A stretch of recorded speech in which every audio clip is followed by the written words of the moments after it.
Hello guys जी, good morning, welcome back on Fyoma educational hub. तो हम लोग लास्ट लेक्चर के अंदर सिंपल क्यूबिक जो स्ट्रक्चर है यूनिट सेल उसको डिस्कस कर रहे थे, सरल घनीय एक कोष्ठिका के बारे में। और सरल घनीय एक कोष्ठिका के बारे में काफ़ी सारी बातें की थी हमने कि इसमें क्या होता है, जो पार्टिकल होते हैं, अवयव कण होते हैं, वो कोनों पे होते हैं, सारे कॉर्नर्स पे होते हैं। कॉर्नर्स पे होते हैं तो 8 पार्टिकल हो गए। एक यूनिट सेल में कितने हो गए? 8। लेकिन एक पार्टिकल का केवल 8वां हिस्सा ही काम में आता है, क्योंकि एक पार्टिकल 8 अलग अलग क्यूब के साथ में क्या होता है, पार्टिसिपेट करता है। तो एक क्यूब के हिस्से में, एक घन के हिस्से में कितना आता है? केवल 1/8वां हिस्सा आता है एक क्यूब, एक पार्टिकल का। तो टोटल 8 पार्टिकल का 1/8 किया तो एक पार्टिकल होता है। तो इसका जो इफेक्टिव नंबर है वो पार्टिकल से, प्रभावी कणों की संख्या कितनी आती है? इसके अंदर 1 आती है। एक तो ये चीज हो गई थी। आगे उसके बाद में हमने कुछ चीजें डिस्कस की थी कि कोऑर्डिनेशन नंबर, कोऑर्डिनेशन नंबर को बोलते हैं हम लोग समन्वय संख्या। और समन्वय संख्या का मतलब है कि एक परमाणु के जो सबसे नजदीक होता है ना, नियरेस्ट नेबर, नजदीकी परमाणु होते हैं, वो कितने हैं। तो नियरेस्ट जो दूरी है वो ए है इसके अंदर। तो नियरेस्ट दूरी ए है, तो ए पर कितने पार्टिकल थे? इसमें 6 थे। तो इसकी समन्वय संख्या, कोऑर्डिनेशन नंबर कितने थे? 6 थे। तो उसके बेसिस पे हमने ये बनाया था। ठीक है, ये हो गया ना, क्लियर है। यहाँ से फिर उसके बाद में हमने क्रिस्टल नियतांक के बारे में बात की थी। तो वहाँ से हमने ये, एक सेकेंड, यहाँ से हमने ये वाला जो डायग्राम था इसका कुछ पोर्शन वहाँ पे बनाया था। और ये अब मैथमेटिकल कैलकुलेशन करेंगे इसके बारे में, तो ये जरूरत पड़ेगी इसकी। तो हमने ये बोला था कि इस पार्टिकल और इस पार्टिकल, नियरेस्ट पार्टिकल है ना, नियरेस्ट पार्टिकल जो टच कर रहे हैं, तो इनके बीच में ये, तो क्योंकि ये तो भुजा है, क्यूब की भुजा है, एज एक है ना, तो ये इसकी डिस्टेंस ए है। और वैसे रेडियस में बात करूं तो अगर सभी एटम है, सारे परमाणुओं की त्रिज्या अगर बराबर बराबर साइज के एटम है, तो ये भी आर है, ये आर है, तो 2r हो गया ये, है ना। तो ये 2r है, ये ए भी है, तो a इक्वल्स टू 2r हो गया। तो a is equals to 2r। ठीक है, क्लियर है, ये बात समझ में आ गई। मैं ऐसे यहाँ पे इसी के अंदर ये जो टॉपिक था इसी के अंदर ये भी छापना, और ये यहाँ पर एक लाइन लिख देता हूँ। इसको छापने से पहले यहाँ पे लिख लेना, निकटतम परमाणुओं के मध्य दूरी कितनी है? यहाँ पे a है, distance between nearest neighbour, distance between nearest neighbour. तो नियरेस्ट नेबर की डिस्टेंस कितनी? a है, तो a से अपने को ये पता चला। ठीक है, क्लियर है। चलो आगे नेक्स्ट पॉइंट की बात करते हैं। 3-4 पॉइंट हो गए इसके अंदर। नेक्स्ट पॉइंट, अभी सिंपल क्यूबिक ही चल रहा है, सिंपल क्यूबिक खत्म होगा तो बीसी से स्टार्ट करेंगे। तो इसका नेक्स्ट पॉइंट देखो, सिंपल क्यूबिक का 2 पॉइंट और बचे। इसके आयतन की बात करते हैं। किसके आयतन की बात करते हैं? वॉल्यूम की। किसकी? वॉल्यूम किसका?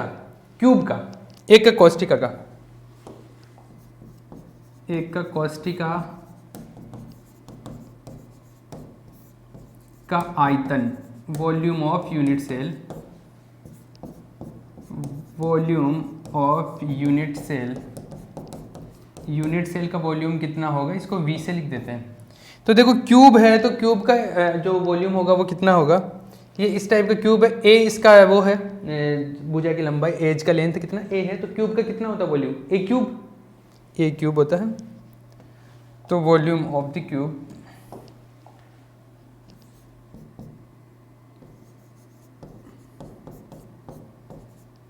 इसको इंग्लिश में लिख लेना, एज लिख लेना आप। तो ये v इक्वल्स टू क्या हो गया? a क्यूब हो गया। आप चाहो r की टर्म्स में लिखना चाहो तो r की टर्म्स में भी लिख सकते हो। r की टर्म्स में ये होता है 2r होता है इसका वैल्यू, तो इसको मैं लिख देता हूँ 2r का क्यूब, मतलब ये हो गया 8r क्यूब। इसको इक्वेशन नंबर 1 पुट कर दूँ, इसको इक्वेशन नंबर 1 पुट कर दिया। आगे काम में ले लेंगे इसको भी। लास्ट पॉइंट, एक और पॉइंट देखते हैं हम लोग, पैकिंग फ्रैक्शन, संकुलन दक्षता बोलते हैं, पैकिंग फ्रैक्शन। ये इंपॉर्टेंट पॉइंट है, संकुलन दक्षता, संकुलन दक्षता, पैकिंग फ्रैक्शन, पैकिंग फ्रैक्शन। देखो पैकिंग फ्रैक्शन का मतलब क्या है? पैकिंग फ्रैक्शन का क्या मतलब है? हमारे पास में एक यूनिट सेल है, उसमें वैसे तो 8 परमाणु आ रहे हैं, 8 एटम आ रहे हैं, लेकिन क्या वो आठों के आठों उसके अंदर है? नहीं, हर एटम का केवल 1/8वां हिस्सा 1/8 पार्ट है ना। तो आप ये समझो कि जैसे ये है, इसका हर एक एटम का केवल 8वां हिस्सा आ रहा है, ये पूरा एटम नहीं आ रहा है। जैसे कोई भी एटम है तो उसका केवल 1/8वां हिस्सा आ रहा है। अगर 1/8वां हिस्सा हम लोग कट करते हैं तो वो इस तरीके से दिखता है। इस चीज को देखना, ये जो यहाँ पे दिख रहा है ना, अगर 1/8वां, जैसे मान लो ये वाला एटम केवल इसके अंदर, जब हम बात करेंगे, जब केवल ये इसके अंदर आएगा ना, यहाँ से केवल ये, तो अब जब कटेगा ना यहाँ से, ये एक सेकेंड,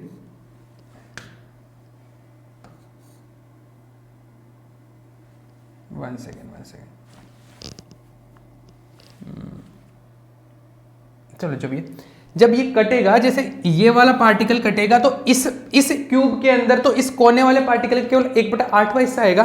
तो इसको चारों तरफ से कट कर देते हैं, इधर से चारों तरफ से। तो ये कट करने के बाद में इधर से ऊपर से कट गया, तो ये इतना सा, ये जो पोर्शन दिख रहा है, हर एक पार्टिकल का इतना पार्ट ही आएगा, ये 8वां हिस्सा है। तो हर एक यूनिट सेल में देखो, हर एक पार्टिकल का 8वां हिस्सा आ गया। अब देखो बीच में कुछ जगह खाली भी तो रहेगी ना, क्योंकि सारे पार्टिकल एक दूसरे को टच नहीं कर रहे, और टच कर भी रहे तो ये गोल है, मतलब स्फेरिकल शेप के होते, तो जब टच करते तो बीच में थोड़ी जगह रह जाती है, खाली जगह रहती है ना, एम्प्टी स्पेसेस। इसका मतलब है कि इसकी पूरी जगह नहीं भरेगी। एक क्यूब बनाया, उस क्यूब के अंदर कुछ जगह खाली भी है, तो कितनी खाली है और कितनी भरी हुई है, एम्प्टी स्पेस कितना है और ऑक्यूपाइड कितना स्पेस है, वो हम लोग चेक करें। मतलब ये क्यूब है, इस क्यूब का आयतन, इस क्यूब का वॉल्यूम तो होता है, ए क्यूब होता है इसका वॉल्यूम तो, लेकिन क्या पूरा ए क्यूब भरा हुआ है? खाली कितना है इसमें और भरा हुआ कितना है? अगर उस चीज का पता लगाना हो तो उसको हम लोग पता लगाते हैं पैकिंग फ्रैक्शन से, संकुलन दक्षता से। किससे? संकुलन दक्षता से। तो संकुलन दक्षता मिल जाती है तो अपने को यह पता चल जाता है कि इसका कितना % वॉल्यूम भरा हुआ है और कितना % वॉल्यूम खाली है। ठीक है, तो एक बार हम लोग इस संकुलन दक्षता में आते हैं। संकुलन दक्षता में पैकिंग फ्रैक्शन के बारे में बात करते हैं। 1 सेकेंड। पैकिंग फ्रैक्शन, तो संकुलन दक्षता को किस तरीके से डिफाइन किया गया, इसकी परिभाषा समझना।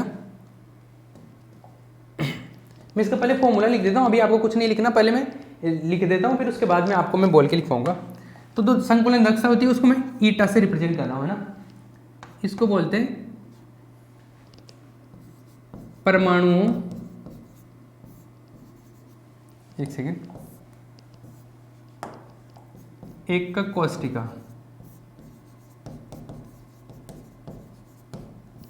में परमाणुओं द्वारा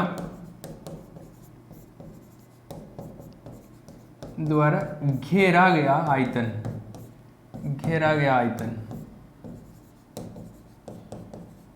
ठीक है, ऑक्यूपाइड वॉल्यूम बाई, परमाणु की जगह मैं अवयव कण लिख देता हूं, अवयव कणों। ठीक है, तो by particles, occupied volume by particles in a unit cell, ठीक है, ये है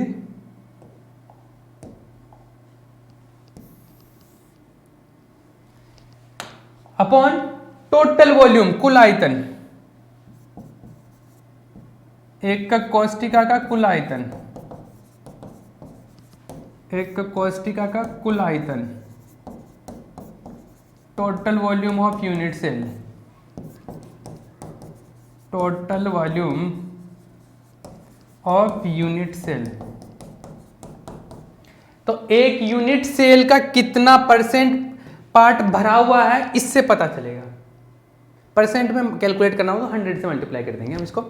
तो देखो इन दोनों चीजों का जो अनुपात है, इन दोनों चीजों का जो रेशियो है, उसको बोलते हैं हम लोग संकुलन दक्षता या पैकिंग फ्रैक्शन। तो इसका डेफिनेशन तो लिख लो इस फॉर्मूले से, पहले डेफिनेशन लिख लो फिर फॉर्मूला लिख लेना। तो लिखो इसका डेफिनेशन, किसी एक कोष्टिका में अवयव कणों द्वारा किसी एकक कोशिका में अवयव कणों द्वारा घेरा गया कुल आयतन, अवयव कणों द्वारा घेरा गया कुल आयतन तथा एकक कोशिका का कुल आयतन, घेरा गया अवयव कणों द्वारा घेरा गया कुल आयतन तथा एकक कोशिका के कुल आयतन का अनुपात, एकक कोशिका के कुल आयतन का अनुपात उसकी संकुलन दक्षता को प्रदर्शित करता है। उसकी एकक कोशिका के कुल आयतन का अनुपात उसकी संकुलन दक्षता को प्रदर्शित करता है। ठीक है, इंग्लिश में लिखो, the ratio of the occupied volume, the ratio of the occupied volume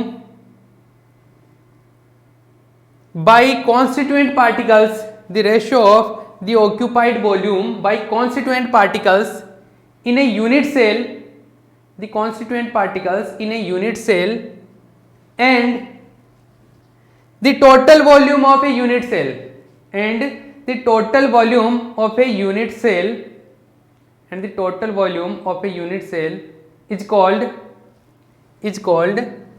packing fraction, is called packing fraction, is called packing fraction।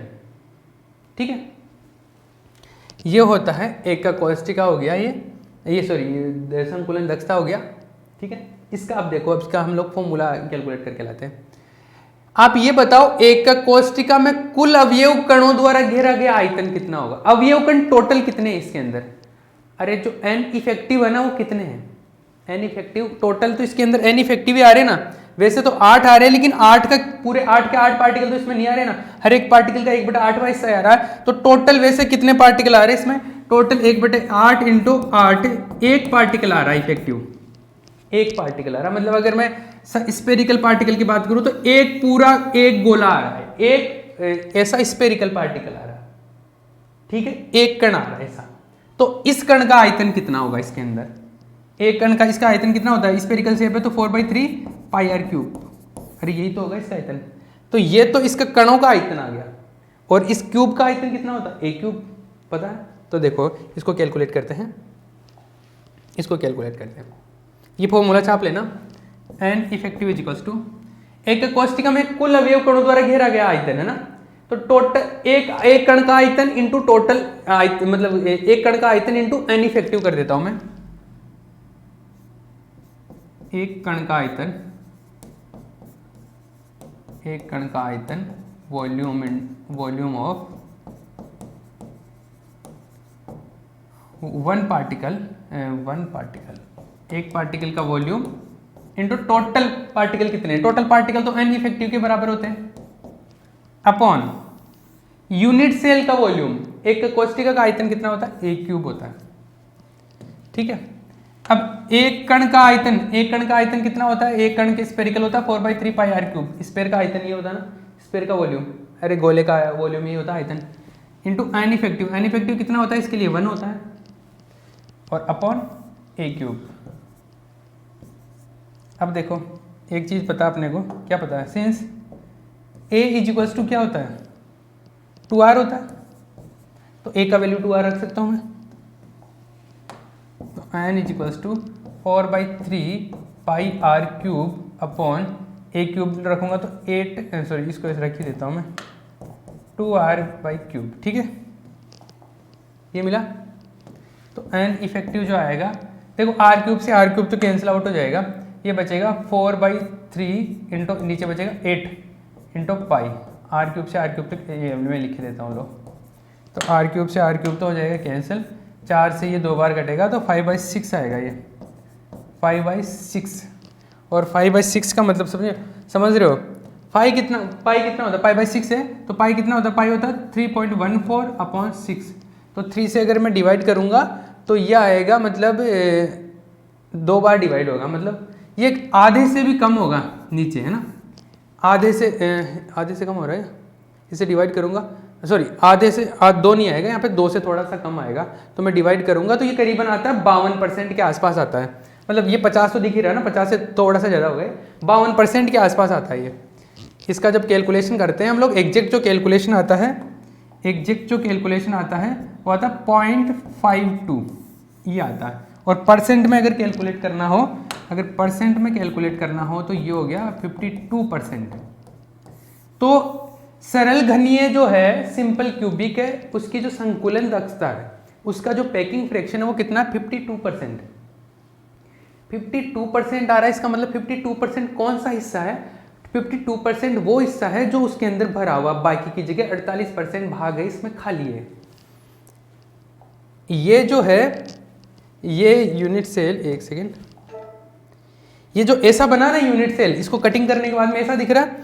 अब इसका मतलब है कि ये जो दिख रहा है ना, इसके अंदर केवल 52% भाग ऑक्यूपाइड है, बाकी का जो पोर्शन है ना वो 48% भाग एम्प्टी स्पेस है, 48% जो स्पेस है वो खाली है, इसमें केवल 52% हिस्से में ही ये एटम्स है। आ रही बात समझ में? तो इसका मतलब 48% तो खाली जगह है इसके अंदर। चमका? ये चीज है, ये इसका मतलब हो गया कि इसका पैकिंग फ्रैक्शन से ये चीज समझ जाती है अपने को। ठीक है, ये छाप लेना आप भैया। इसका 52% आ गया, बीसीसी का 68% होता है, और फिर जो एफसीसी है उसका 74% होता है। तो ये चीज़ें हैं, इसका एक कोष्ठिका में अवयव कणों का ये आयतन जो है 52% हिस्सा है इसका। क्लियर है? तो यहाँ पर एक लाइन लिख लेना, ये तो छाप लिया, अब लाइन लिख लेना, एक लाइन लिख लो यहाँ पे। अतः सरल घनीय एक कोष्ठिका में, अतः सरल घनीय एक कोष्ठिका में, अतः सरल घनीय एक कोष्ठिका में, अतः सरल घनीय एक कोष्ठिका में 52%, 52%, 52%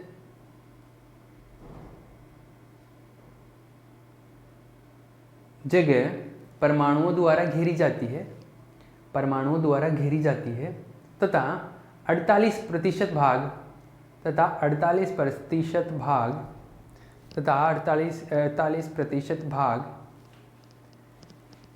खाली रहता है, तथा 48% भाग खाली रहता है। ठीक है, लिखो इसको, इंग्लिश में लिखो। in simple cubic unit cell, in a simple cubic unit cell, in a simple cubic unit cell, 42% in a simple cubic unit cell, 52% volume is occupied by the atoms, and 48% volume is empty space, ठीक है? Clear है ना? तो ये बात समझ में आती है। हमने इतने सारे पॉइंट डिस्कस कर लिए इसके बारे में, सिंपल क्यूबिक के बारे में ये काफ़ी सारी चर्चा हो गई इसके बारे में। ठीक है, अब सिंपल क्यूबिक को हम लोग यहीं पे फिनिश करते हैं। नेक्स्ट लेक्चर जो होगा उसके अंदर हम लोग बीसीसी को स्टार्ट करेंगे, तो फिर बीसीसी को पूरा करेंगे, फिर एफसीसी को। ठीक है, तो नेक्स्ट लेक्चर में हम लोग बीसीसी बॉडी सेंटर्ड की बात करेंगे। ये एक चीज़ समझ में आ गई ना, यही सारी चीज़ें हम लोग उसके अंदर भी डिस्कस करेंगे। क्लियर है? चलो।